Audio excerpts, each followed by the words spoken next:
All right, come on in. Thanks for coming through to Healthy Mentality Live. Kick your feet up, grab your water or your protein shake, and join in the conversation. I'm your host, Charles, also known as RMZ. If you haven't already, please take a moment to smash those like and subscribe buttons. And if you're watching on the mobile app, throw some hype my way. All of it helps the channel to grow. Let's get this channel to 5,000 subscribers with the hurry upness. Also, I've partnered with Fridays. And if you're uninsured, underinsured, or branded GLP-1s just aren't in the budget for you, Fridays has you covered. They offer compounded GLP-1 options at accessible prices with no membership fees. And that includes your lab work, unlimited provider visits, nutrition coaching, dietitian support, and live workout programs. They also provide access to TRT for all you men out there and powerhouse supplements like Samoralin and NAD+.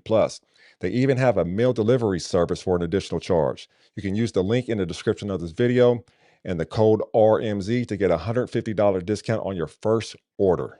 Also, a big shout out to all the channel members out there, the big Zeppers. I thank you for your continued support always. And if you aren't a member, I still thank you for subscribing, liking, commenting, and showing up here each Tuesday night to be a part of this community. Now, before we begin, a quick disclaimer. I am not a healthcare professional. I didn't even stay at a Holiday Inn last night. None of my guests are healthcare professionals. And even if they were, they are not your healthcare professional. Nothing shared here is medical advice. We're simply sharing our own personal experiences and perspectives.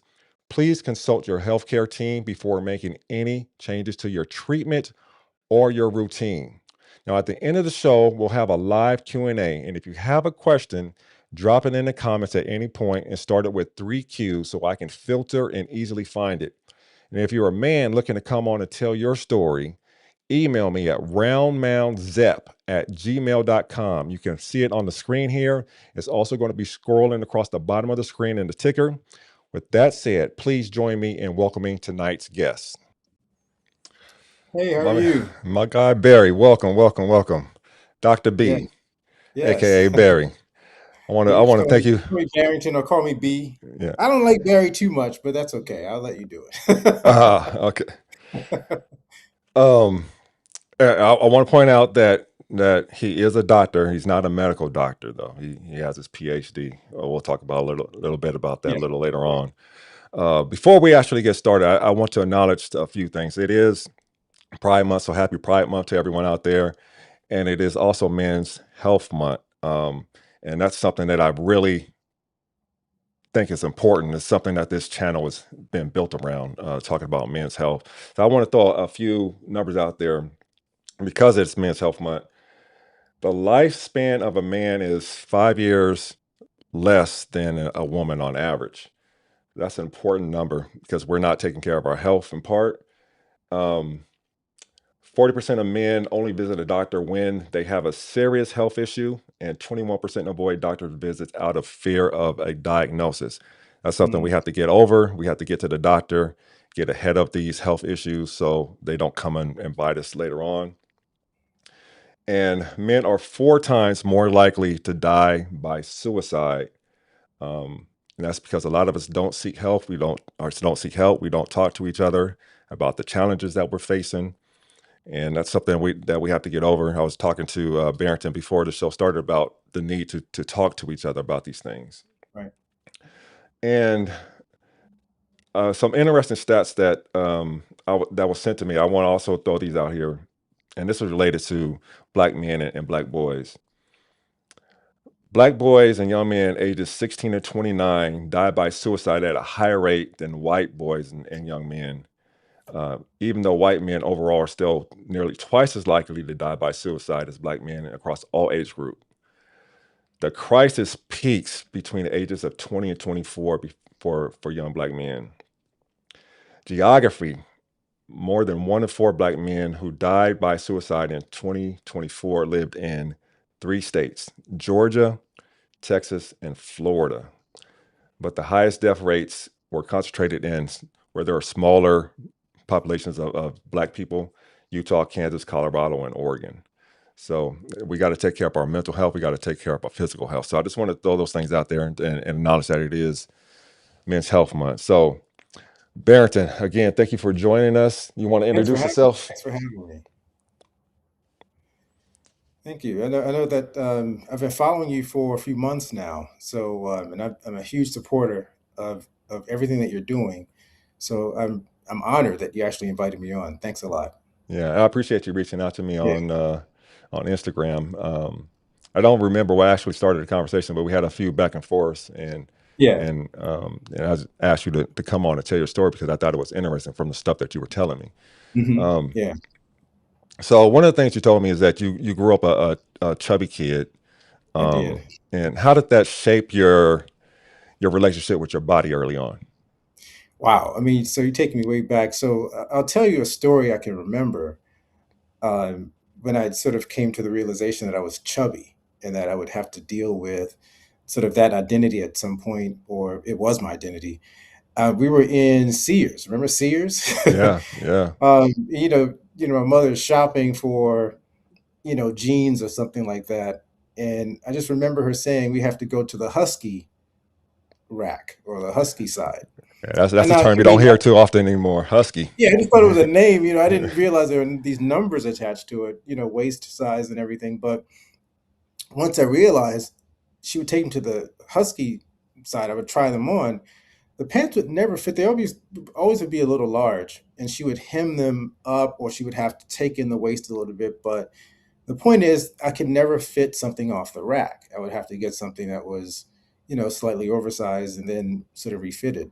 Yeah, And probably around age 11 or 12 is when I realized that that was kind of my identity. I was sort of husky, and I needed to exercise because I saw that my mother was doing it. And I sort of put those two together. I would have to exercise, and then at some point realize I would have to eat right in order to sort of be in shape and Yeah. not be husky anymore. Um, that said, I was an active teenager. So once I got to 13 or 14, I still considered myself husky because that's what I guess I was. I still would have to buy those pants in that side of the store, in the boys store, the boys section. But I was pretty active. So it's not like I didn't go out and bike ride in the summers. It's not like we didn't go out and play football in the street or in the alley. I grew up in DC, by the way. So we, would do things like that. So it's not like I didn't get out the house and, do things that were, what other boys were doing. Yeah. I had my set of friends and we were, for the most part, rode our bikes and things like that. But I didn't see that connection between exercise and weight then. I just thought this is just my size. I didn't come to the realization of, I guess, needing to lose weight until really high school when I Yeah. started maturing and becoming more of an adult, like young adult, 17, 18. And when I got to college, and you didn't ask me about this part, but the story changes because when I got to college, I probably picked up 10 pounds. Yeah. So I remember getting up to, in 1990, I was 19 years old. So that would have been, yeah. So I started college in '89. So 1990 would have been the summer, going into my sophomore year. I remember getting on the scale and it was over 200. The scale said I was over 200 pounds. And I was 5'6". I mean, on a good day, I was always a short kid. So I was short and stubby probably, but it was 203 pounds. I got on the scale at work Yeah. at an internship. And it was at that point I decided, okay, I need to walk or run around the block every day after dinner or do something, just become active. And I started jogging. And I mean, before you know it, I mean, one of the things about being 19 is, your body responds pretty Yeah. quickly. I Yeah. started dropping weight weekly. Yeah. And by the time I got back to college, my sophomore year, I was down 20 pounds. People were like, "Oh, you look good."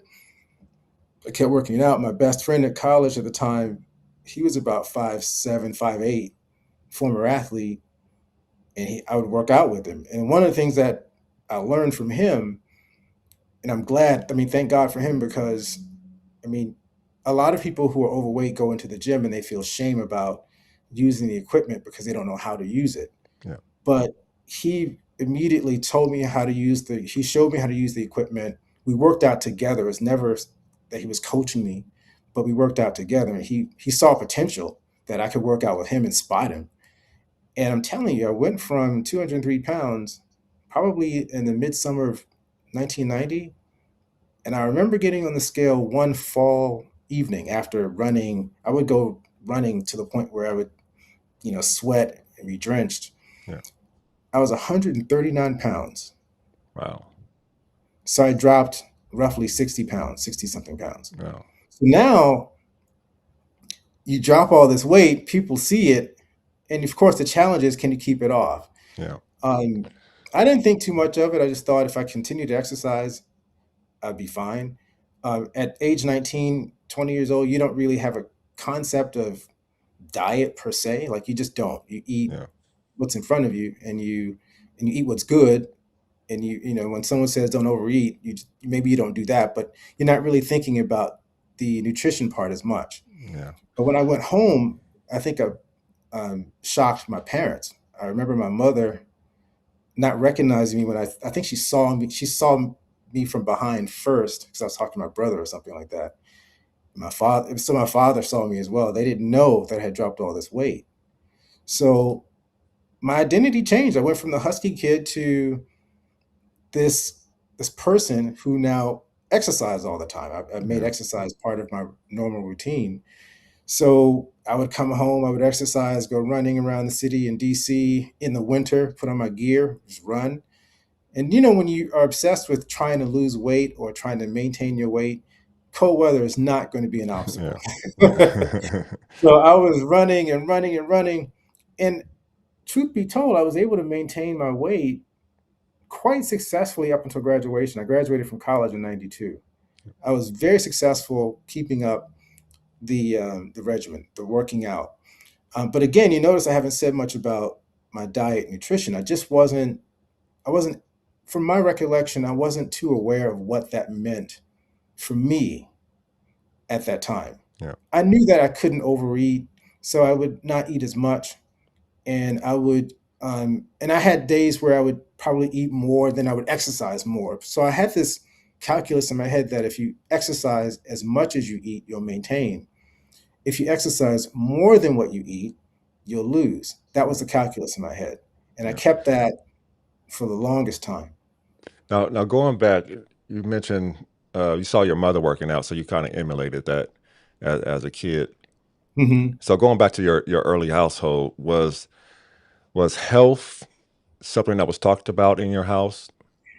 It was. So I'll clarify how she worked out. My mother was, I'm gonna she, step away just for a second. I got to turn the center. Keep talking. I oh just no, that's fine. My mother was into like and this is a total 80s thing.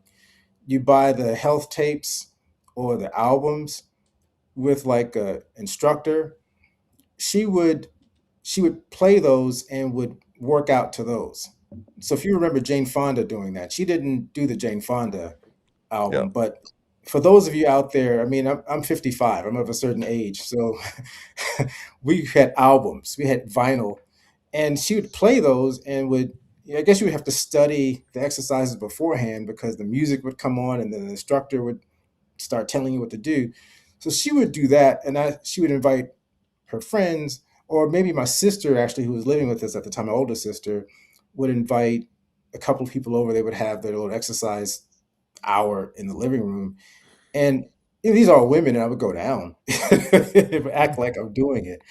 But that's when the idea of exercise and nutrition and weight, sort of came into my consciousness. I'm 11, 12, 13. I didn't really get it, but yeah that's what they were doing. But I will say, my older sister, who stayed with us because her husband was stationed in Germany at the time, so she stayed with us for, and I want to say maybe Korea. I'm not sure where. He may have been in Korea. Actually, he was in Korea at the time. This is early 80s, like 82, 83. She stayed with us for about a year. She was always headfirst into health. I mean, from what I can recall, she's always been very fastidious about, you know, dental health, her, physical health. And for her, that meant nutrition. So in many ways, the gift that she gave me in that year that she stayed with us was a lot of information about, you have whatever you eat, it has to be good for you. yeah But she took it a step further. It had to just be just healthy, but you had to sort of understand your macros. Now, she didn't use that term then, but looking back, that's what she was doing. yeah She's measuring protein versus how much fiber. Roughage is what we called it back then. She's looking at all these variables in terms of her nutrition, and she was basically saying this is how you have to eat. Now, having said all of that, I was the youngest, so the one disadvantage I had is if she made something or she wanted to try something out. I was the youngest, so I had to sit there and endure yeah and just try it out. Usually, and I will say this, and she'll see this. It was always she's an excellent cook. I mean, she's excellent with putting together dishes, so I yeah never complained. But the fact that I couldn't, and indulge in fries, but I would indulge in her food. I was, for some kids that's torture, but I did that. Interestingly enough, we're very close. We talk, a couple of times a week, and one of the things that connects us is food. We can talk about food for 2 hours on the phone, and she learns a lot from me. I learn a lot from her. So we've had this 40 odd plus year. Well, she's known me 55 years, so yeah but since I'm talking about my conscious years, we've had this long decades long relationship um, that that's centered around sort of our health, right? yeah Mental health, physical health, and that's important because it keeps us very close, and we look over each other in that sense. Um, so that's been the biggest gift probably in my life terms of my own physical health was her really introducing that to me at that age, like just being conscious about your nutrition. I would go to Right. health. We would go to the health food stores, which at that time in DC, health food stores also. I mean, they sold books, so sometimes they were health food and also bookstores. And I would go there with her, and she would, buy the soybean. She would make her own soybean patties. I mean, she would soak her soybeans, make soybean milk. So I was Wow. very tofu. I mean, I was very accustomed to that sort of eating for a long time. I mean, she, I think, did not eat. Now, I may be wrong. I don't. I think she started what we would call a vegan diet now. I think Yeah. she started that back in the early 80s. We didn't label it then. I don't recall her labeling it. I just know that she wouldn't eat the red meat that Yeah. my mom would cook, for the regular family. She would eat something else or make something else. Yeah. So she always had different concoctions to her meal design. And I actually liked what she did Yeah. because it's tasty, and she also was fearless about experimenting. So I felt like, well, it's not the run of the mill meal that we would have. So I want to see what she's making. So I Yeah. would, we call her Jean, so I can use her name. So I Right. would say, I want to try what Jean's doing. Nice. Nice. Now, going back to college, Yes. you completed your PhD at Harvard before you were Mhm. 30, and you were on this trajectory for your Mm. career, but your body had other plans. Can you talk about that for a minute? So yeah, let me see how I can. So one of the things I'll do is I'll frame this around like how I evolved from when I finished my PhD at 29 to turning 50. And I won't take forever. I won't be long Yeah. winded. I know I am long winded, but I was still, up until the time I finished my PhD, still running pretty regularly, working out for the most part, lifting. And, if I had to describe my body type, my body composition, as it were, I'm more of a built like a soccer player. Like if Yeah. I'm in shape, I will look like a soccer player. Like Yeah. right now, I'm 143, 5'6". Well, when I finished college, I finished probably around 147, 147 Yeah. pounds. Um, pretty lean. I wasn't, I don't had the grown man, muscles and weight. That develops over time. Yeah. But I had a pretty good lean physique going into graduate school. And I went to graduate school up at Cornell. So I was in, I mean, cold winters, 2 cold winters up there. But I was committed, as I said, I was committed to running. So I ran even in that cold terrain up there. If I could get outside, if it was under 20 degrees, I would run. My rule was if it's under 20, run. If it's at 20, you can run. If it's under 20, don't do it. Go inside. But I would Yeah. go to the track and I would run. But the calculus that I told you about earlier, this idea of you exercise and you sort of eat to maintain that weight, it worked. It just worked. If you understand that some of the things that I picked up from my sister along the path, like I didn't eat pork, so some things I took off the table. I didn't eat pork, and I at that point, actually, I need to go back just a little bit, maybe college. That was my senior year, and then into graduate school. um, I decided to become mainly a vegetarian. And the reason why I say that is because I slipped up a couple of times and just fell off the wagon at some point. But maintaining a vegetarian lifestyle and you're trying to lift, it's just hard. I Yeah. mean, yeah, the brain's not wired to do Mm. that unless you're really, really, really dedicated. So I maintained for the 2 years I was at Cornell, around 147, maybe hit 150, 50 something, and that's it. By the time I got to Harvard, I'm in my mid 20s. I found a gym that I really liked. I did most of my working out indoors. I stopped running outdoors as much. I'd run around the Charles, only when it was warm. And then I would do a lot of my working out indoors. And I just started lifting more heavily. I started Yeah. getting the weights. And I would go from 7 to 10. I don't know how I finished, Charles, my PhD. I was dedicated going to the gym 7 till 10 p.m. at night. Oh, wow. And then get home and work until 3 a.m., get up at 7. This is what I did. This is what I did for 7 years. But I got through it, and I was able to maintain it. Now, professionally, once I got out of grad school and started working, I started to see slight shifts. My body Yeah. weight crept up into the 50s, and I kind of accepted that. I said, I'm getting older. You age, you just kind of accept that. And there were times I would ratchet it up, work out harder, work out more heavily. I didn't start hitting my wall, Charles, to be honest, until because after I got married, even I was able to work out again and shed weight. I mean, literally, I could just blow it Yeah. off just by doing what I had always done. Do the things. Run, lift. Watch your diet. I started becoming more conscious of nutrition, obviously, in my late 20s. But I hit the wall at 50. And I know you didn't ask me this Mm. question about 50, but that's when I hit like the realization, like you can't, the calculus you were using will not and cannot work anymore. Yeah. The I body mean, that's changes on you. body. I mean, and I wasn't prepared for it Yeah. because I didn't see it coming. I mean, I started seeing visceral fat.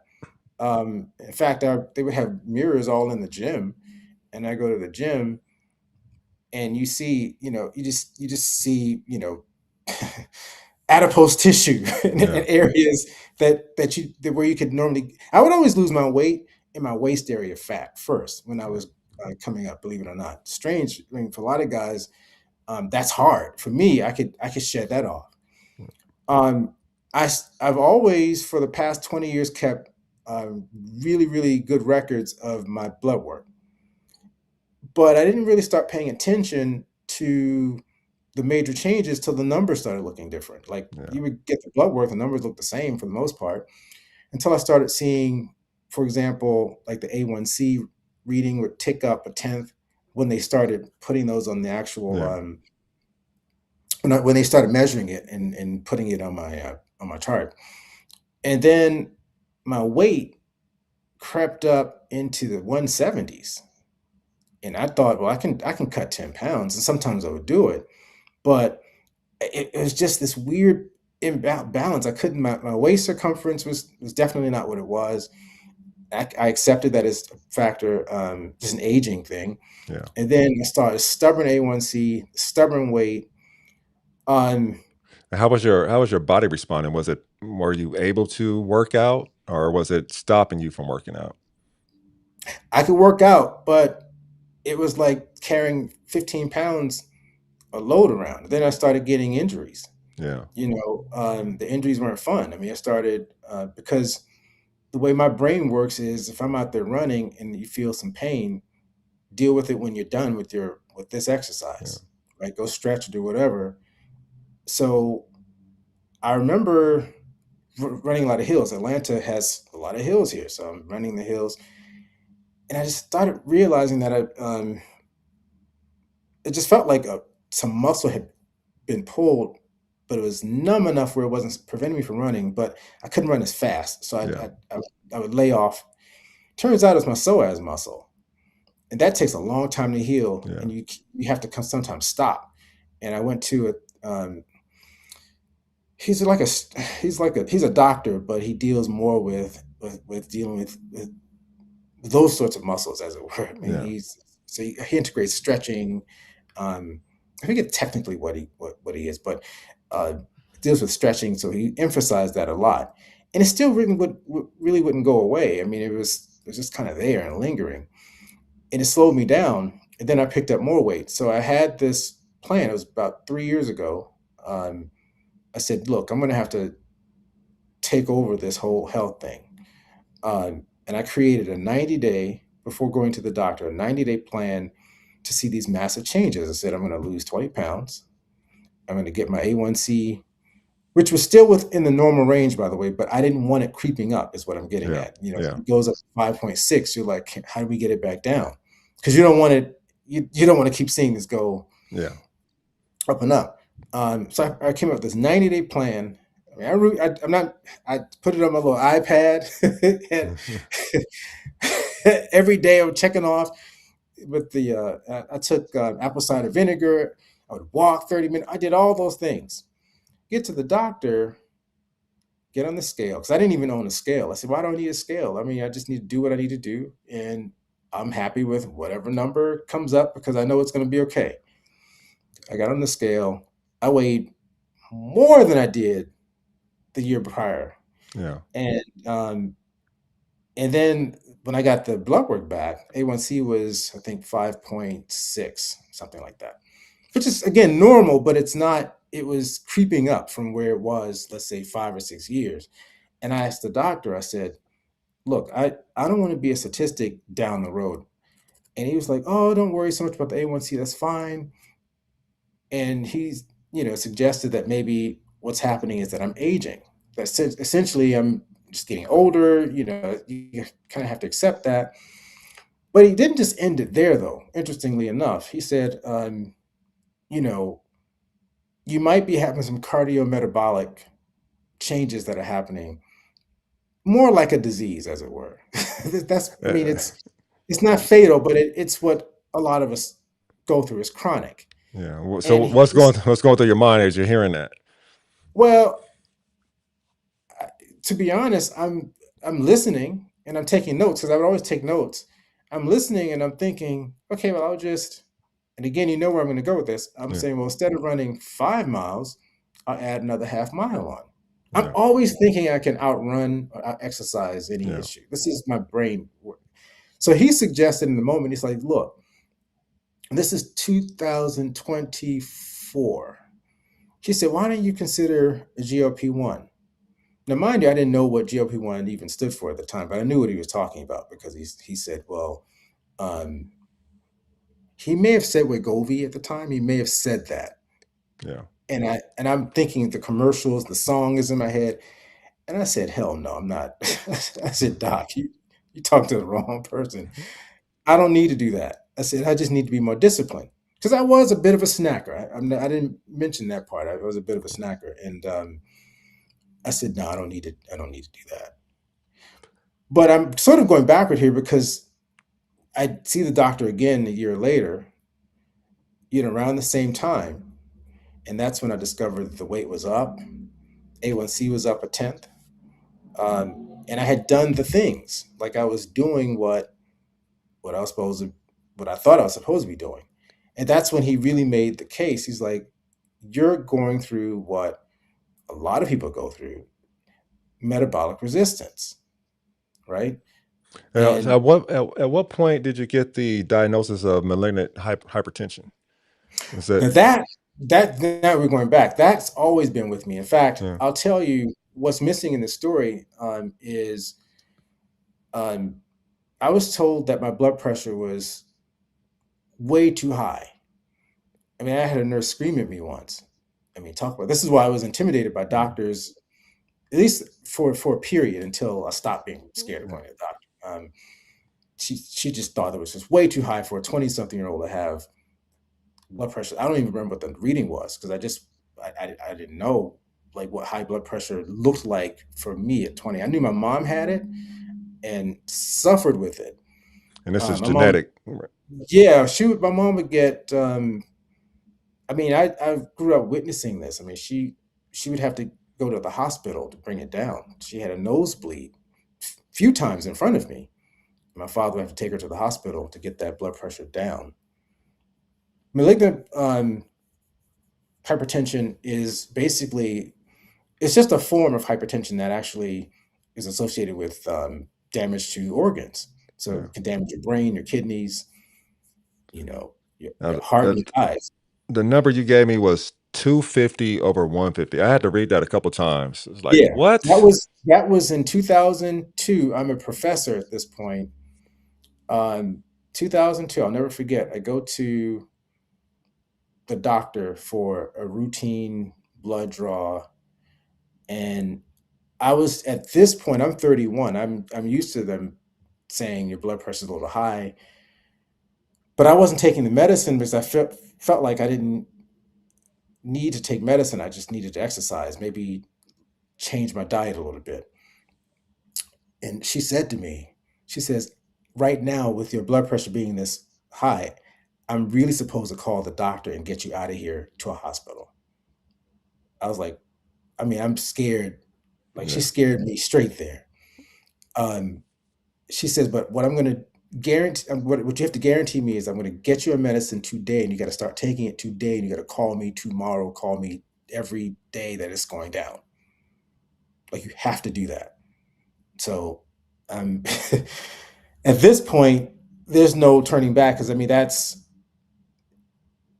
yeah. And what I'm skipping over is remember what I just told you that you have organ damage Yeah. with. That's why I went to the doctor.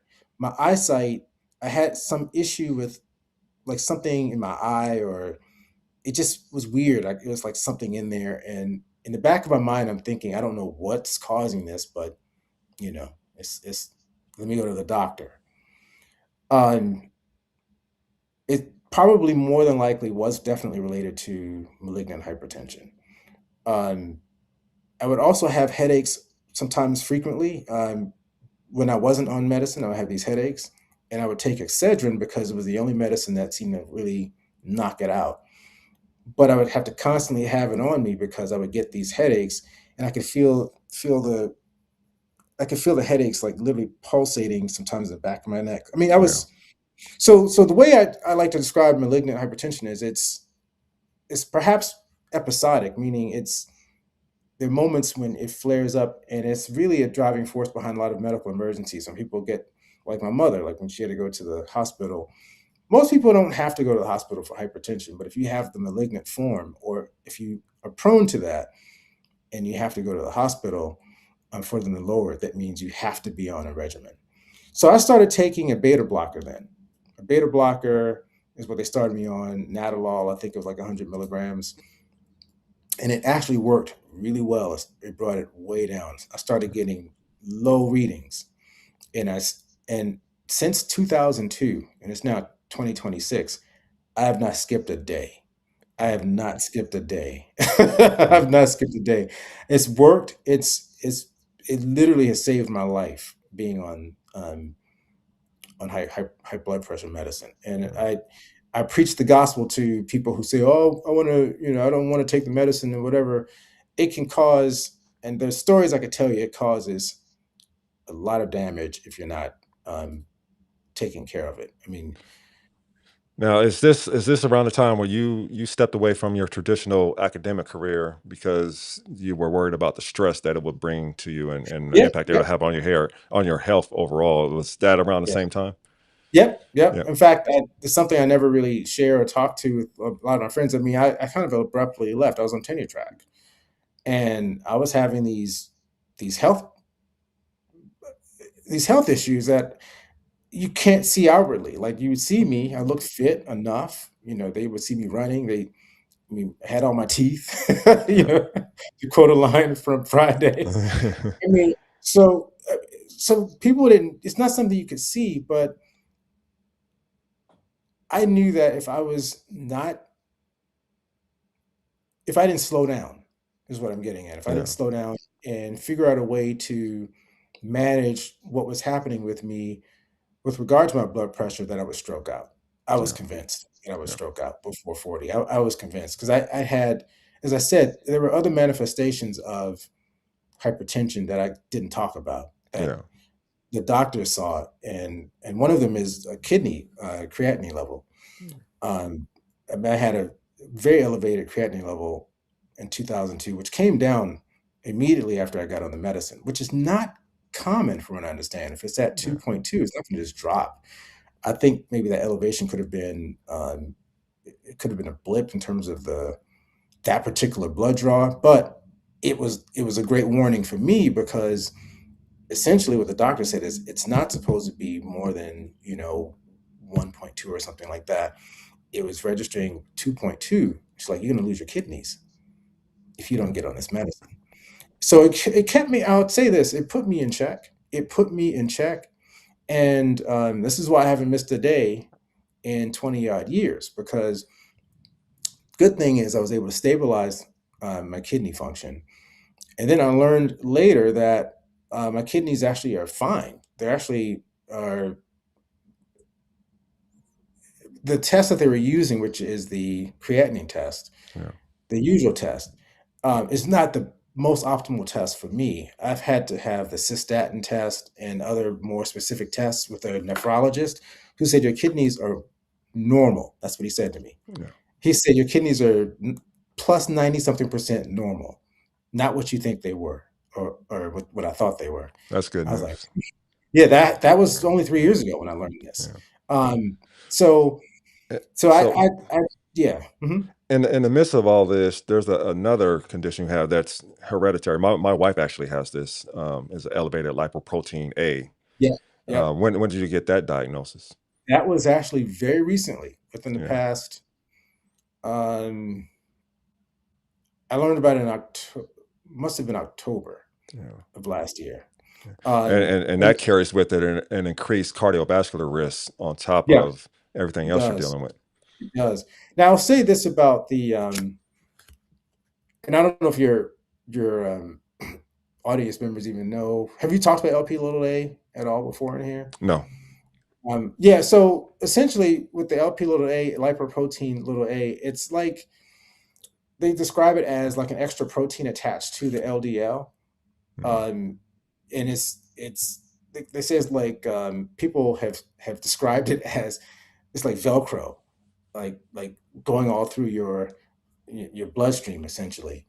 So it's like gooey Velcro or something like Yeah. that. Um, it actually was discovered in 1963. I didn't know that because I thought this was something relatively recent that was discovered in terms of what they don't know, however, is they can't definitively say it's a risk factor, but they don't know to what extent Yeah. it's causative of like issues that that are expressed they witness all the time in the hospital. They're not sure to what extent LP little a is responsible for that. Yeah. Now I'll tell you how I found out about it. It wasn't even my it was by accident in a strange way. I did my blood work in September of 2025, and of all the boxes the doctor missed or didn't, the one he didn't check was lipids. I mean, that's always the first one that Yeah. they. So I was looking at my blood work and I'm like, where are my lipids? Like, where's my cholesterol and my triglycerides and all that? Wasn't there. And he apologized. Like, I just forgot to check it off. So I said, don't worry about it. I will find, I will do it on my own. But I got online and I said, well, maybe I can do it for free because, instead of paying $40, maybe somebody out there is just doing a blood, little prick and they could tell me. Turns out there's this organization um, interested in looking at the Black community here in Atlanta, research on LP little a. Hmm. So I sent an email. I said, I want to come in and get a test because part of that test was going to be your lipid panel, your basic lipid panel, A1C, LP little a. Yeah. Go in and take the test. She says, you'll hear from us in 14 days. So I'm thinking I'd get something in 2 days because, that's just what they have to tell you. But I didn't think about it at all. No worries. And one day I get a phone call. It says, I want to read to you your results. Okay. She read the lipid results. And when she got to the LP little a, she said, 445, nanomoles. Um, and I'm just like, wait up, what is that? I wasn't sure if it was elevate. I wasn't sure what that meant. Yeah. Yeah. And she said, oh, no, no, no. She's like, it's supposed to be, that's very elevated. That's what she says, or highly elevated, something like that. She says, it's supposed to be 75 nanomoles per liter. I said, wait up, that's several times more. Um, that's all she couldn't say anything else. That's all she Yeah. said. So ended up, one thing I will say, I wasn't stressed out about it because it's genetic. Apparently I've lived with this my whole life. So I went running the next day. I didn't freak out, but I tried to get into a clinical trial. So I got online and I started looking for clinical trials and I started talking about this condition, but they wouldn't let me in, Charles, because not one to this day. They kept saying because my other lipids were great, I was too healthy. I said, "Oh, come on, you got to be kidding me!" Like, and Oh, it's not. There's no guarantee that I would even get the medicine if I were in, one of the traditional trials anyway, and it could yeah. be placebo group, but um, I still wanted to, take a shot at it, and ended up calling Doctor Radio, talked to Doctor Fight, and he explained to me. He said, "Look, there are many people with elevated LP little a numbers. He's one of them." He's like, maybe what we don't know is to what extent this is really life threatening, because maybe we've just those of us with these high numbers may have adapted.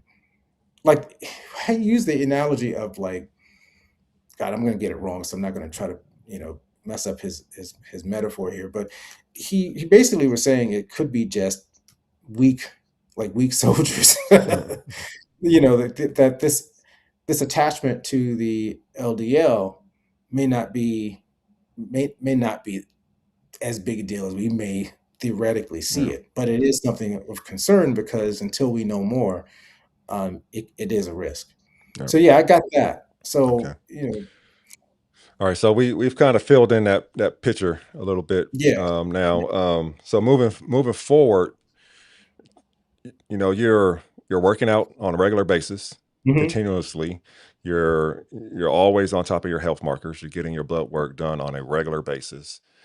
You get to 2024, and Right, your provider is suggesting that you go on a GLP-1 because you're gaining weight right, despite all of this. And then right. at what point did you actually start a GLP-1, and why? It took a year, Yeah. because remember, I thought I don't need it, so I sort of left with a handshake and said thanks for the suggestion. But and I'll be honest with you, Charles, I think the stigma. Yeah. I mean, I'm the kid who had to shop for his pants in the Husky aisle, Yeah. and I kept my weight off proudly for 30 years. Like, relatively speaking, for 30 years, I never got back up to anywhere close to 190 pounds. Yeah. So part of me felt, I wouldn't say offended, but part of me felt like, I mean, do you not know who you're talking to, kind of Yeah. thing. I don't I, need that. Yeah. yeah, I don't need Yeah. that. The ego spoke, right? And ego acted. But I'm going to tell you, when I went back in 2025 and I got on that scale, I knew at that point it was, I had to change my goal. And I'll say this, in particular for the listeners who think that GLP-1s are just for the goal of losing weight.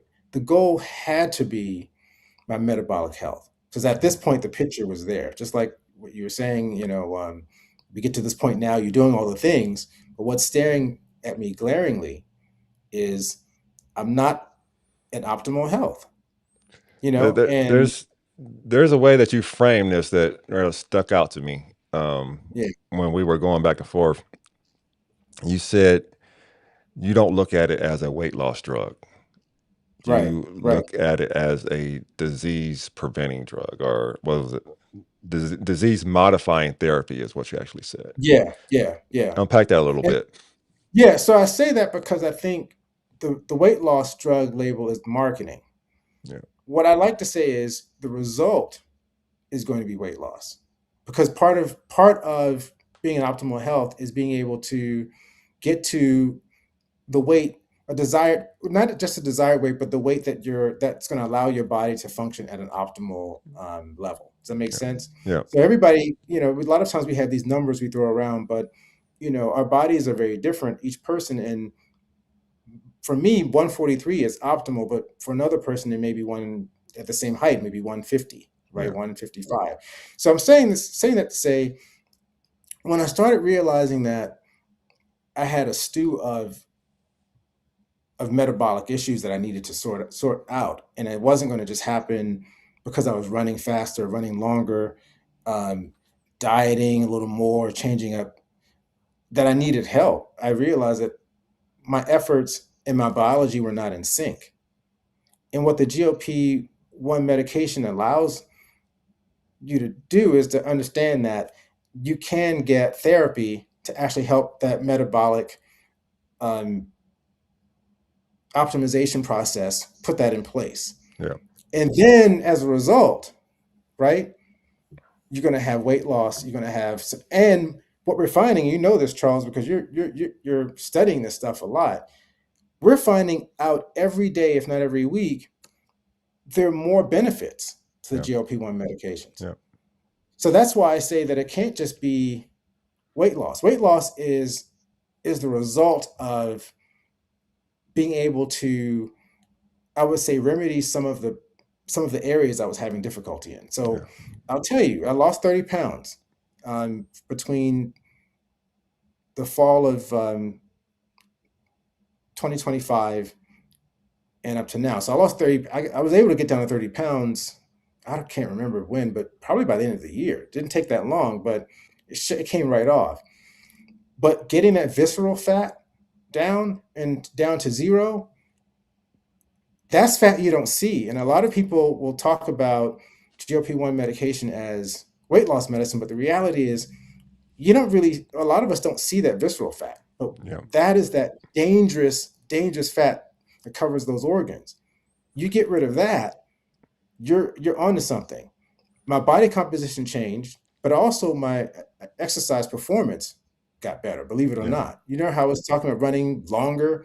Yeah. I was able to be a much more efficient runner, I think, when I got on the GLP-1s, and I still can't figure out the science behind Yeah. why it happened. The only thing I can think is the inflammation went away, so that allowed me to just have better pep in my step, as it were. But once I got that metabolic health in line, other things came into place. Yeah. Like certainly the weight came off, and I mean it was taking a load off. What The what waist what was your number circulation, when you started in September? my weight, Yeah. it was 174, Awesome. around that range, Okay. 173, 174, around that range. I think 173, something Yeah. like that, And something like that. some of the changes in your numbers, you went from body fat of 14.7 to 6.7 now. Yeah. So Yeah. the 14.7 was when I did a DEXA scan in Yeah. November. I did that November 2025, and that was after being on the tirzepatide for roughly 7 weeks. And I did the DEXA scan and 14.7, which is great. That's actually it's a Yeah. good number. That's optimal. That's an optimal number. Yeah. Yeah, it's a good number. And then I went back in March, no, actually February, late February of 2026. And she said 6.7. And I got a little worried because I said, well, isn't that low? She says that's actually like really, it's optimal for an athlete. She's like, for Yeah. someone your age to have that, that's impressive. But more than likely your body's not gonna go any lower than that. But that's as low as you can get. Because what she saw was I didn't have any visceral fat, that was all gone.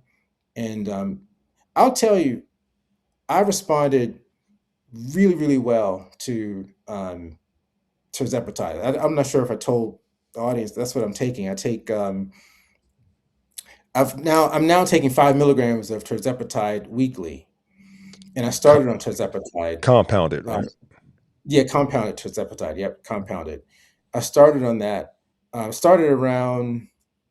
I was consistently taking about 2.5 to 3 for a while, and then started titrating up a little bit. The doctor said just titrate up a little bit, and then I settled at 5. I'm settled at 5 now. So I'm staying. I'm what they call a super responder, and I don't compare myself to anyone else on it, and I don't want anyone else to compare themselves to me because not everybody's a super responder. But if you respond to a GLP-1 in a positive way, that's a win. That's a gold medal. That's a win because not everybody responds well. Yeah. And it's a small percentage of people who don't respond at all. But I was I was actually quite pleased with my response. Um, I I'm I'm a fan. I'm a fan of it because I'm telling you, I think and I like your questions. I think you're forcing me to think about how I arrived at this place. It wasn't it wasn't really through trying to just lose 20 pounds. Charles, I was worried about like my organs.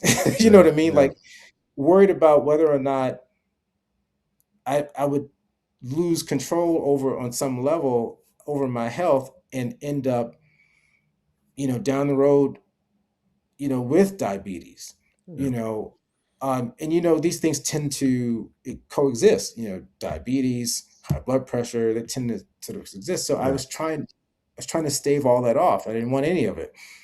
So the GLP-1 was just an incredible addition to um, my entire sort of regimen in combating those issues that tend to catch up with you as you age.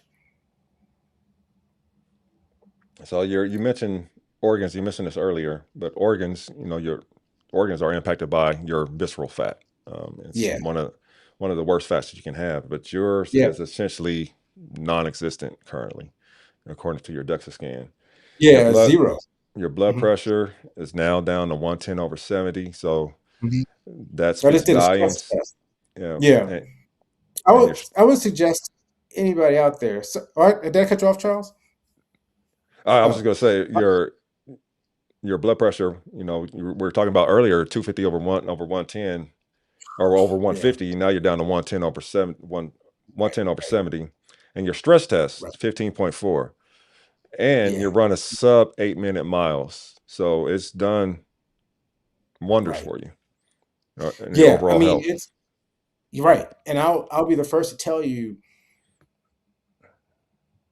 I was doing fine, with exercise and that sort of thing before the GLP-1, but I didn't start seeing these kinds of results until GLP-1. Yeah. Even though technically tirzepatide is a dual agonist, so it's Yeah. GLP-1 and the GIP. Yeah. Yeah. um, that's when I started seeing these kind of results, and it's just been, I can't tell you, it's not only just a load off, but it's kind of takes some of the aging off a little bit. Yeah. If I could do an ad for one of these companies, because it takes a little bit of aging off, because when I hit 50, I privately cried about it because I saw a picture or two of myself. I said, man, I'm just not, you just feel like you're losing steam or something. Like you're running, the engine's gonna run down. And that's part of life. So part of what I need to deal with also is just aging is a natural part of life. But it seemed pretty precipitous when I turned 50. It seemed quick that I went from one ability to another. I Yeah. said, "Come on, I can still kick this in, can I?" And it just wasn't happening, even when I was doing all the things. But I'm telling you, I did the stress test, and I was going to say this: anybody out there in their 40s or early 50s, and you go to a cardiologist and you ask for a stress test, and they say, "Well, normally people in their 60s or 70s with problems do it." Don't listen to that. If you can get your insurance to pay for it because you have some sort of condition, please do it. And the reason why is, Charles, I'm a big advocate for having baseline information. As you know, Yeah. a lot of us only get data when there's actually Something some wrong. kind something's wrong, or there's some kind of illness, and that becomes the baseline. Yeah. I need to know what my meds are now, so that when I go in 10 years, I can kind of see if I'm aging normally, or something like that. Um, Visceral, I need to know what those numbers are. So I'm going to start doing the DEXA scan twice a year, just because I just want to know what the baseline is. Yeah. So I always say that if there's extra bucks around just for medical use, getting these tests can be life changing and life saving, because oftentimes we don't know what our baseline is. Testosterone is another one. Yeah. I did a testosterone test in my 30s just because I didn't know. Yeah. And the doctor at the time said, "Well, why do you need to test it? You have any issues?" I said, "No, I want to know what the baseline is." Yeah. Because as we get older, we lose, what, 1%. I think and it goes even Yeah. more as you One cross percent a 40. year. Yeah. You 1% a year, something like that. So it's just good to know that. So it's good to have all these numbers in front of you, so that as you're going through life, but also you going to the doctor regularly, you have data that you can present, and the doctor, there's a history there, and the Yeah. doctor can treat you accordingly. Yeah. Are you ready to look at some of these before and afters? Yeah, let's do it. All right. So this is almost 2 years ago. All right. Well, one is Yeah, 2 years ago, and one is almost 2 years ago. So you're about 180 pounds here. yeah, yeah. Not, It's- I mean, and I'm going to tell you that there's something. That shirt is a small, and the shorts. My philosophy was if I can get into them, they fit. But I Yeah. didn't. When I saw the picture, I thought, what in the hell is going on here? So that tells a story there. I mean, that's probably after seeing the doctor, if it's in August, committing myself to cutting at least 20 pounds. Yeah. And then the other one, oh, that's 2 weeks ago. Yeah. That's two Look at weeks ago. it. Look how cut you are, man. Yeah, it's just, and I'm running shirtless because I Yeah. never used to do that, even when I was in great shape. But I said, I'm look, why not? I mean, you live once, so I'm starting to. When it's hot outside, I'll take the shirt off and run, and it actually feels good to go shirtless once in a while. So I wanted to show the goods, and I also knew that I needed to take an after picture, and I hadn't done one, so I said Yeah. I'd send that in And to you. for those of you that can't read that text there, it says 55 years old, run, lift 5 to 6 miles, 4 to 5 times a week. Average miles 7 minutes and 47 seconds. Yeah, and I also probably had one. I think where my waist circumference. Charles, one of the things that I don't know how much this is being pushed, but there are doctors who don't like BMI as a referent, and they don't like weight because weight changes. If you get on the scale today, it's not going to be the same as it's going to be tomorrow. I mean, your weight fluctuates, Yeah. but the most important number for me has been the waist circumference. Yeah. See, So they've been, I think, was it last year that they're changing the definition. It's BMI plus one other measurement like waist circumference. Like I, yeah, that's yeah, that's an important number. yeah, So or hip to waist ratio, something like yeah, that. yeah, Yeah. yeah. So this is There you go. l- Yeah, I'm trying yeah, to be no, there's diesel. those weights. It's still heavy though. I mean, but I'm trying. And And again, the text there says visceral fat 0.0 pounds, body fat 6.7%, waist 28.5 inches. yeah, look, what they're finding is as we age, it's good to keep pushing that weight, pushing Yeah, it heavy. I think they may have to change the language on how they phrase that because not everybody should be doing heavy weight if it's not. You don't want to hurt yourself. yeah, yeah, But what they're saying is you still want to be able to go to the gym and feel the challenge. yeah, Um, and I think that's what I try to do when I get to the gym is I make sure I'm getting um, I'm able to get my heart rate up, and I'm also able to push myself and challenge myself. And you know what it feels like when you're challenging yourself and not hurting yourself. yeah. But the one area where I have a serious problem, and I have to work on it. I have to really work on it. Is I have to stretch a lot more. I need to do Yeah, that that's what I've before been focusing on a lot lately. I I have, do I a have full to. stress routine before I head to the gym now. Yeah, my best friend is all into stretching, and he's big on that, and I have to. I really have to sort of integrate that into my overall routine more um, strategically and intentionally. Because sometimes when I'm pressed for time, I get up there and I say, well, if I just warm up with a 50 pound, couple of these, I can do that. Push 12, and but I need more than just pushing weight as a warm up. Yeah, I should be stretching the shoulders. For example, my shoulders were hurting last week a little bit, or they just felt tired. They weren't hurting; they felt tired. And I went to, I think it was YouTube, just looking up just shoulder exercises and stretches before working out, and got some good exercises. And I tried them. Instantly, they worked. nice. So yeah, I have to do that. Oops. That was my Again, birthday. happy birthday. We found out that our birthday is a day apart. Yep. So Good. Yeah. Good minds. not only think alike, but Yeah. they're born around the same time. Yeah. Yeah. Geminis. Yeah. Yep. So I love this picture. This is like a album cover, Yeah. neo soul. Yeah.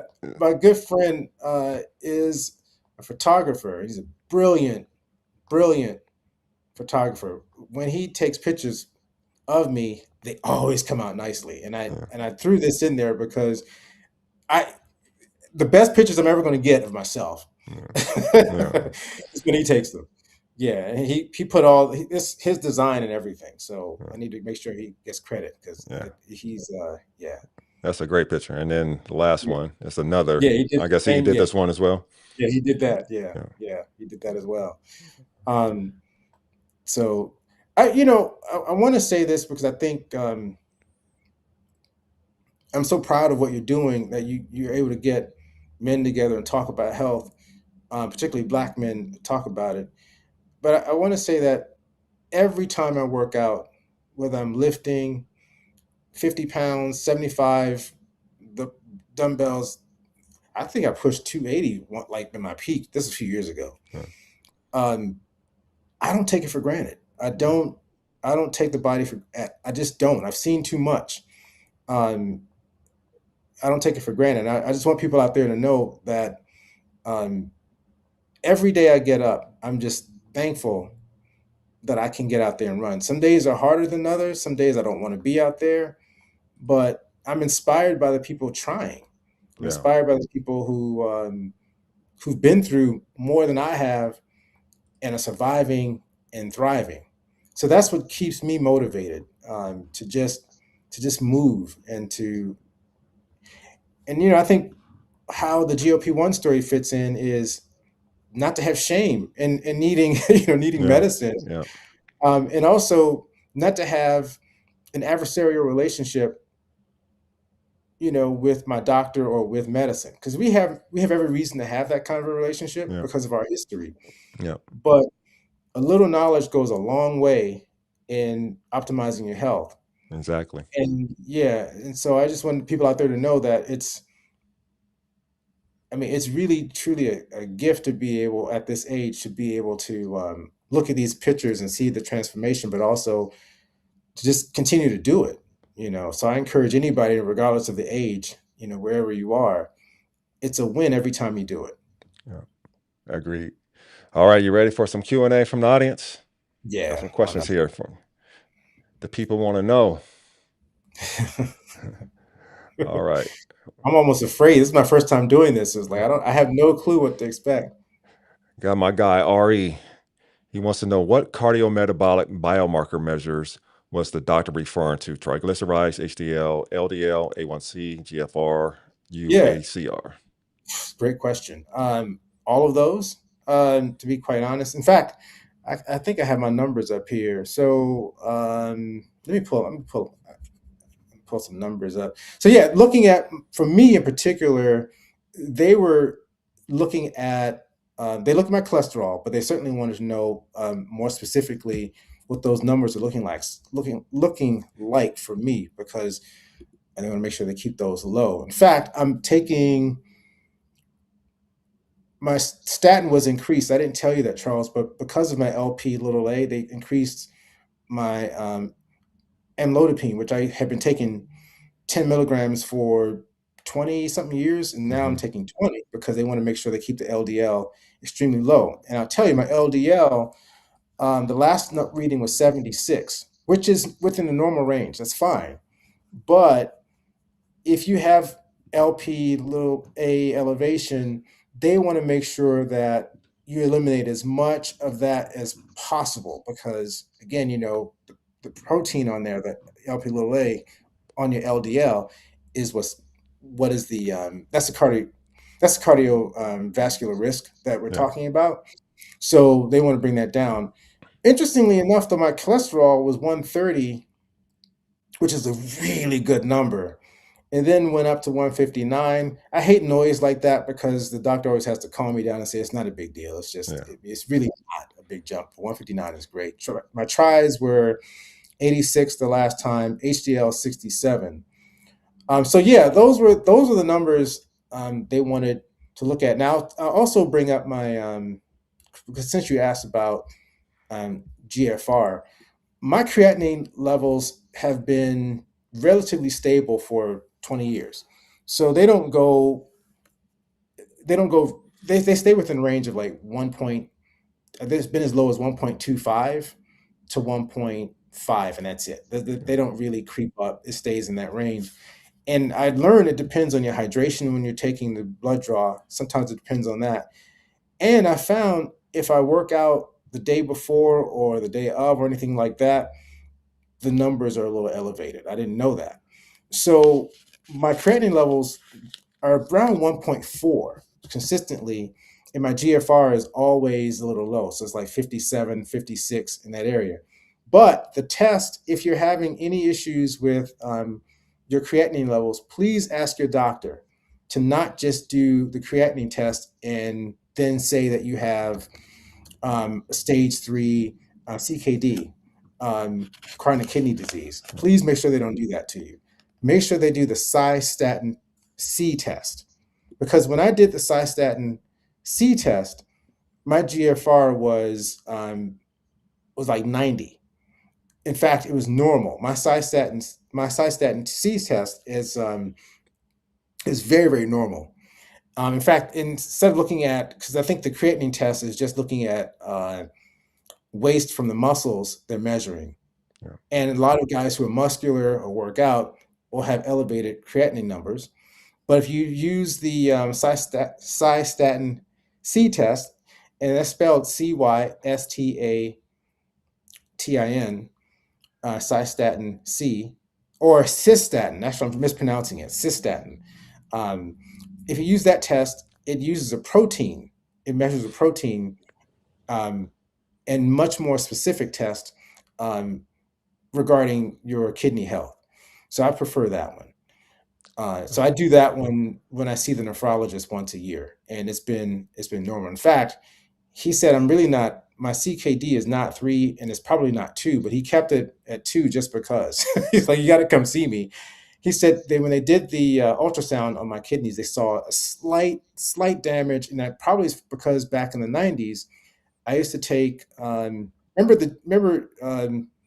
the store still exists. What is the name of the store that everybody would go to and get their protein shakes and GNC. um, PNC? I used to take whatever they had, super cuts, whatever they were selling. I took it and did some damage. Yeah. I know that for a fact. So that probably did some damage to the kidneys, but not enough to stage me at a 3 and perhaps not even a 2. But we just kept it there because they were able to see that there was something abnormal. But the kidneys are functioning fine. Good information. All right. Yeah. All right. Ari has another question. You mentioned organ damage. Are you referring to kidneys? In addition to type 2 diabetes, hypertension can cause CKD. Um, yeah, it can. It definitely can cause CKD. And for a long time, my doctors were just under the impression that because I had prolonged elevated blood pressure and particularly malignant hypertension, that the kidneys were damaged because of that. Now, with the cystatin C test, knowing that the kidneys are normal functioning, one could argue that maybe some of the damage that they do see on the kidneys, which is very, very, very slight, is because of hypertension. But one could also say it might have been because I was taking those supplements back in the day. Uh, but what I can say is because I was under the impression that I was damaging my kidneys, I was taking the medicine very, very consistently. I saved my kidneys. That's what I tell people. I saved myself from having kidney damage because given what my blood pressure readings were at age 31 years old in my 30s, when I wasn't taking the medicine, I surely would have been. I would have. I'm telling you now, I would have had much more elevated creatinine numbers, and I probably would. I would. If I did not take medicine for blood pressure, if I was obstinate, didn't want to take it, at this stage, at 55, I'd be right on my way to dialysis. That's how bad it was. There's no doubt in my mind.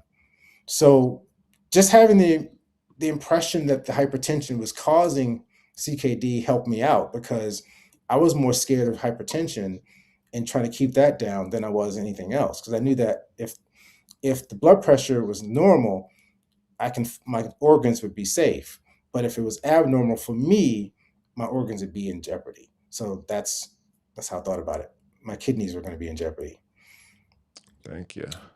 Yeah. And RE, what another one? Your kidneys are loving the lower blood pressure. Did your kidney function, EGFR, ACR, or UACR, improve with lower blood pressure? I don't know. That's something I would have to go back honestly and look at all the data, because I have 20 years of data just to kind of. I would have to match up the data a little more. I don't know, to be honest, how to answer that, because I've kept the blood pressure low, and still as I said, the kidneys have stabilized. Um, they've been, as I said, between as low as 1.25, the creatinine numbers, to 1.5, higher than that, for 20 years. Have been extremely stable. So I would probably answer this yes, that the blood pressure, keeping the blood pressure low, helped the kidneys and the kidney function. I would say that. But I'll tell you, when you change doctors and they see these numbers without your giving adequate history. So, for example, if I see a doctor and I don't really do the interview, which I don't do medicine like that anymore. I actually interview my doctors, and I do a long, extensive interview with them about my health and give them tons of data. I mean, a whole thick envelope of data for them to look at, so they know who they're dealing with. Um, it's probably overkill, but it's just the way I need to deal with my own body to feel confident that I'm getting the best care. I imagine any doctor that would see my blood work without knowing the history would automatically flag my EGFR and say, "Oh, we got to get this guy on, you know, medicine, and more medicine or something like that." But once they see that the trend is that I've been able to maintain my kidney function at a certain level over 20 years, they actually see it as a win. They think this is pretty good. And if they look at the cystatin C test, I know I've said this a million times, they realize this guy knows what he's talking about. He knows which test actually he needed to take to actually figure out whether his kidneys were actually functioning normally or not. And there are other tests. I can't think of them right now. I would have to pull those charts up. But there are other tests that accompany the cystatin C test. But I think insurance companies don't like paying for those battery of tests. But it's worth it if you can get them done one time at least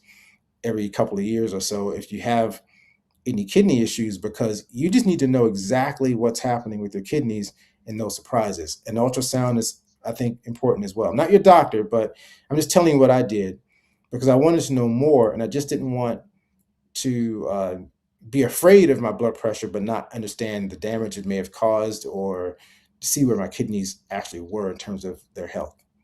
All right, before we move on to Sydney's question, I just want to highlight this comment from RE. It Yeah. says cystatin C is critical for assessing kidney function in African Americans. Creatine based tests were heavily influenced by muscle mass. Yep. Cystatin C provides a more accurate race free EGFR. RE, that's exactly it. What you said. That's it. I had and I think, and I'm just going to be blunt about this, but I had a nephrologist. Uh, I think having doctors who understand African American health is what I'm getting at, and understand our challenges is extremely important if you can find one, because you don't have to fill in the blanks, and then you don't become a data point for a doctor, which I've had that before. I'm just there, and they think maybe I'm just some patient running in there, and I had a nurse scream at me, about my blood pressure once, thinking that I wasn't paying attention to it. And I said, I actually am trying to pay attention to it, but I hadn't gotten on the medicine yet. Um, but actually, it took a few doctors. I had black male doctors, in particular, who understood my health. And interestingly, the doctor I had in Chicago, I had a black male doctor in Chicago. Every time he took my blood pressure, he knew how to raise my arm. He knew when to take it. I was relaxed. He would get the 110/70 every time, every time. And I white coat pretty easily. Sometimes I would go into a doctor's office on medicine, and it may be a new environment for me. Sometimes the readings would just be elevated, 140/90. Are you taking your medicine? I have to say, yes, I'm taking it. I just have white coat. Give me 5 minutes. Let me calm down. Take it again. It goes down. And usually that's what they do. They take it 5 minutes, 10 minutes later, elevate the arm, relax, 120/80. And sometimes that low number can go really low for me. It can go sometimes into the 60s. 115/65. That's what they get. Um, but it's so some of it's here too psychologically. It's in my head, like just going into these environments where I don't feel comfortable yet. And I think that's true for a lot of black patients, believe it or not. We don't talk about this, but it's I don't there've been times I felt under siege in the doctor's office and not cared for. So I've learned now at this age, and being of means where I can actually afford to pay for a concierge doctor at this point. To be honest, Charles, if I don't like the doctor and the vibe, I'm not gonna use them. I'm Yep. moving on. Same. So I hire my doctors based on how I feel when I walk up in there.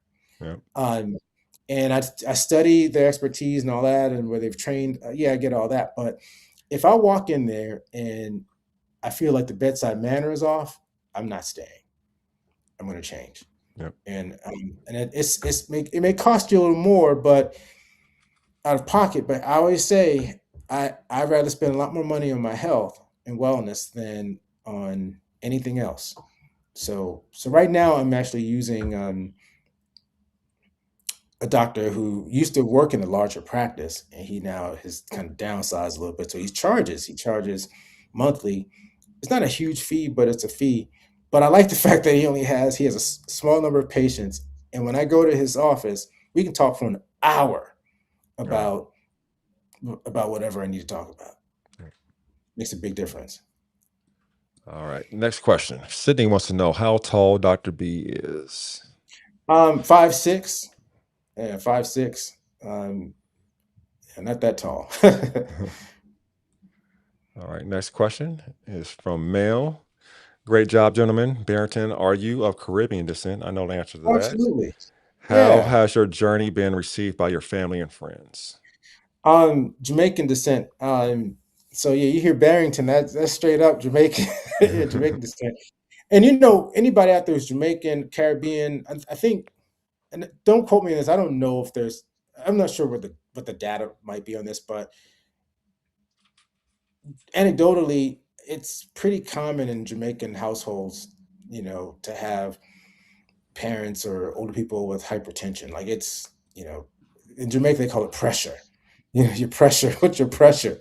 I mean, both of my parents, my father, not only had prostate cancer, but he had high blood pressure. My mother had high blood pressure. My siblings, I think all of my siblings, they're gonna kill me if one of them doesn't have it. But I think we all struggle with it, and we take various medicines for it. I think of some varying degree. I do believe, and they may not even know this, but I believe this, but I think my hypertension was worse than probably I would say like my younger of my two sisters. I just believe that it was because I don't recall ever hearing complaints that I'm sharing with you now about organ damage, potential organ damage or eye issues. And you skipped over one of the things that happened to me actually in 2013 before this podcast is over.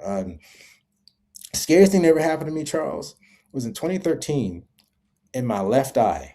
I had a condition called central serous retinopathy, CSR. Essentially lost my vision in my Mm, left eye, and I was on medicine at this point. yeah.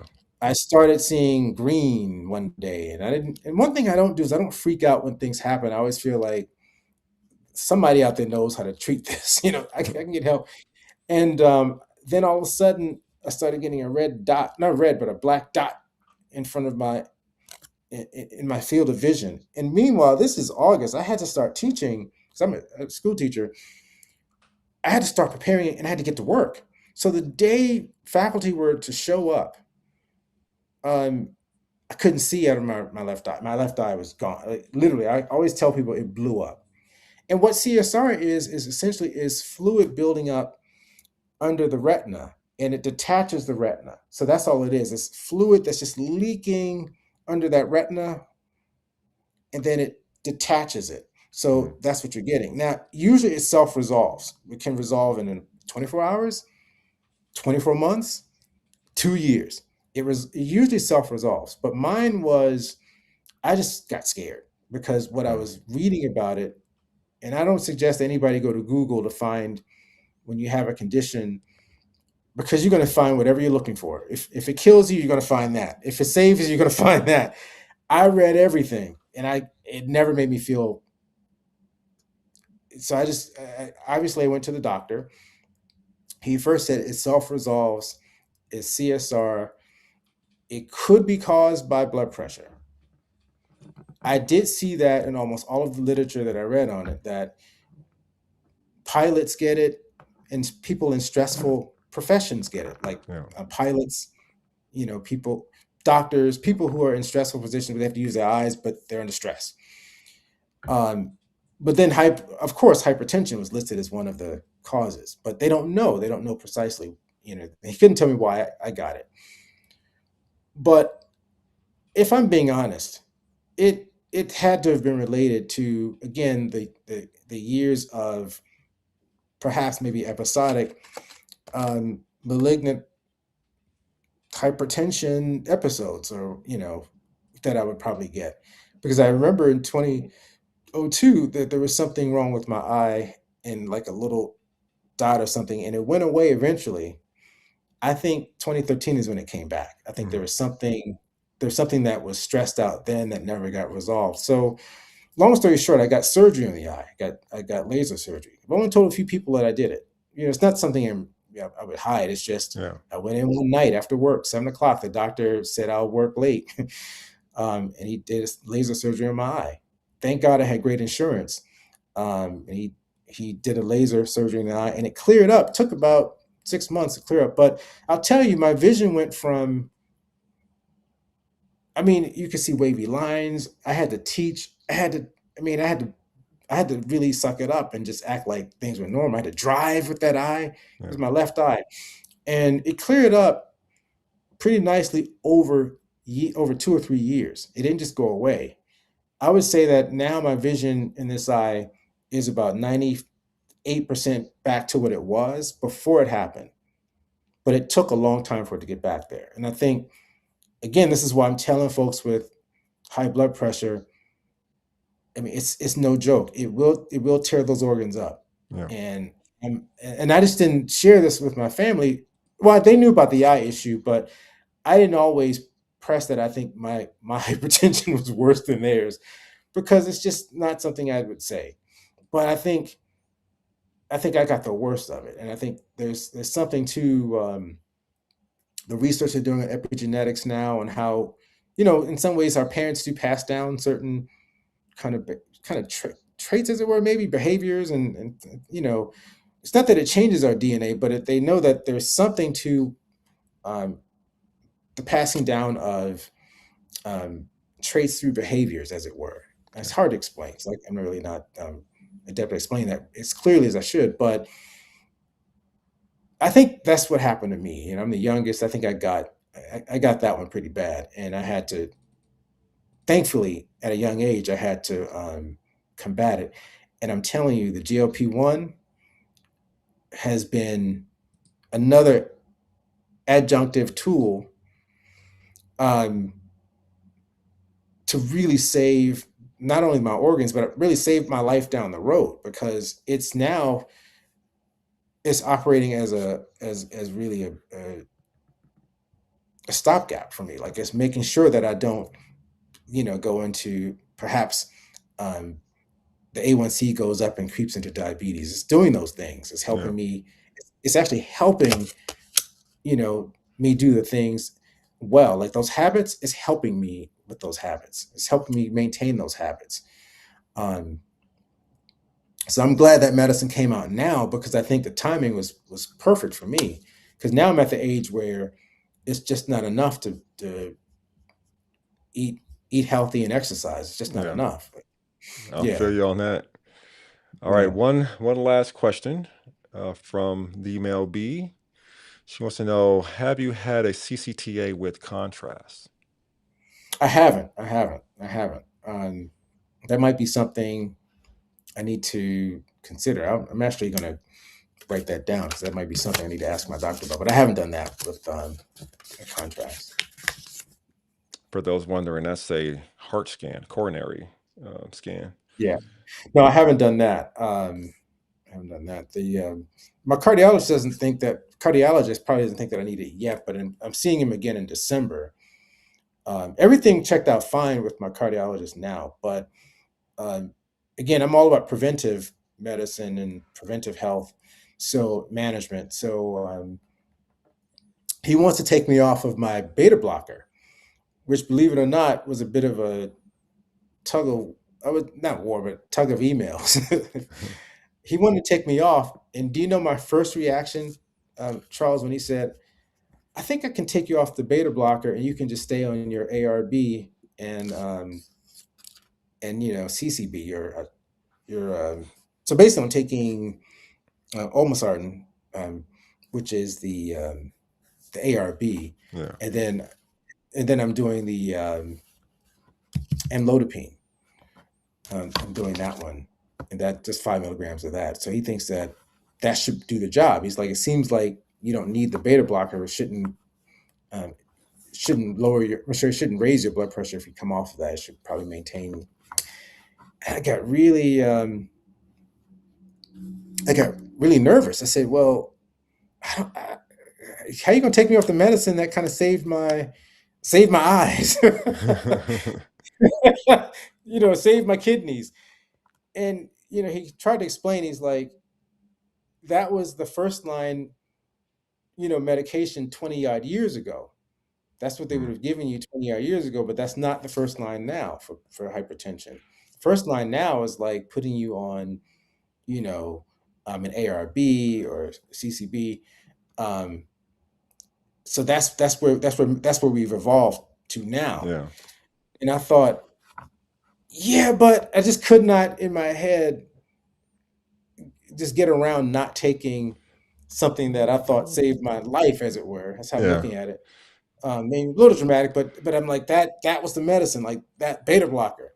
And But he says that's I not. wonder if you still get some of that um, hypertension relief from the use of the medication itself, because it Mm, reduces blood pressure. yeah. Yeah. So what's interesting is what he was saying was that over time, because the habits have adjusted, the nutrition, um, they're more than likely taking that one medication off should keep things stable. Like Yeah. the blood pressure probably should be fine. He's like, you just have to. He said, do this every day. You got to trust me on this. So I'm going to start measuring. So I've tapered off of it. So I'm going to start doing more measurements and see what those numbers look like when it's out of my system next week, actually, because I'm tapering off of it. So I'll be able to report to him what those numbers look like, and what he might do. I don't know. I'm not sure if he'll bump up if he needs to, like the ARB or the CC. I don't know. He may have to. He may not have to.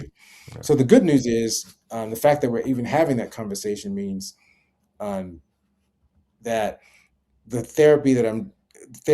the treatment that I'm using now overall, Are working. the blood pressure medicine in combination with the GLP-1, GIP is working.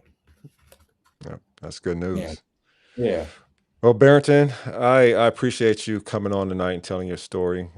I Thank you for having me. I think it's appreciate it. interesting and fascinating, and I know that the audience got something out of it, and others that will come behind and watch it later will get something out of it. I appreciate it. For those in the chat, I am back next Tuesday. I have a gentleman who He's a brand new GLP-1 user. He just started on June 19th, so he hasn't even made 2 weeks yet. Wow. He started at 525 pounds, lost 21 pounds his first week, first 7 days on the Wow. medication, and Yeah. he's loving it. His name is Zach. He'll be here next Tuesday, so please join me next week. Thank you I'll all for tune in. joining us tonight. Barry, you have any? Or I don't want to call you Barry. That's okay. Barrington, Dr. B, do you have any parting words? No, I'll just say, first of all, thank you for doing this. This platform is truly, it's amazing that you are able to connect so many people, and I just appreciate you for doing this. So I wanted to tell you that personally. Thank you. Appreciate So that. those are my parting words. Is that I'm glad that we're growing in this community. I'm glad that more people are talking. So my parting words, I guess, would be let's keep having these conversations. Yeah. Yeah, let's do it. All right, everyone. I will leave you with my final messages as we head out. Thank you again for joining us tonight, and see you next Tuesday, 6 p.m. Pacific, 9 p.m. Eastern. Thanks again. All right, take care. As I close, I want to leave you with 3 important reminders. First up, prostate cancer screening. Screening no longer requires a digital rectal exam for those of you that are scared of that. It's a simple blood test, typically covered by insurance. For most men, screening should begin at age 50. If you're a black man or have a family history, such as a father or a brother that has had prostate cancer, screening should begin at the age of 45. However, if you're a black man with a family history, you should consider starting screening at the age of 40. Black men are about 80% more likely to develop prostate cancer and twice as likely to die from it, largely because it's often detected too late after it has spread. Early detection is critical. Prostate cancer often has no symptoms until it's advanced. I had no symptoms for mine, and thankfully they caught it before it spread. Second up, colorectal cancer screening. Colorectal cancer is affecting younger and younger people. Early detection saves lives. There is approximately one diagnosis every 25 minutes in people under 50. It is now the leading cause of cancer death for men under 50 and one of the leading causes overall in that age group. Among the top 5 cancer-related deaths, it's the only one increasing in younger adults. Men are more likely to be diagnosed at a younger age and more likely to die from it. Approximately 75% of patients under 50 are diagnosed with advanced stage cancer. That's either stage 3 or stage 4. Think of celebrities like Chadwick Boseman and James Vanderbeek, both under 50 when diagnosed and when they died. Screening reduces mortality by up to 60%. Colon cancer is one of the most preventable cancers, but only if you get screened. Lastly, get your testosterone levels checked. As the experts in this space say, there is no single better indicator of a man's overall health than his testosterone levels. Make sure the test includes your total testosterone, your free and bioavailable testosterone, because at the end of the day, that is more important than your total number. Also includes your SHBG levels, your LH levels, your FSH levels, and your estradiol levels. Gentlemen, take your health seriously. No one is coming to save us. We have to show up for ourselves and for each other because we are our brother's keeper. And remember, iron sharpens iron.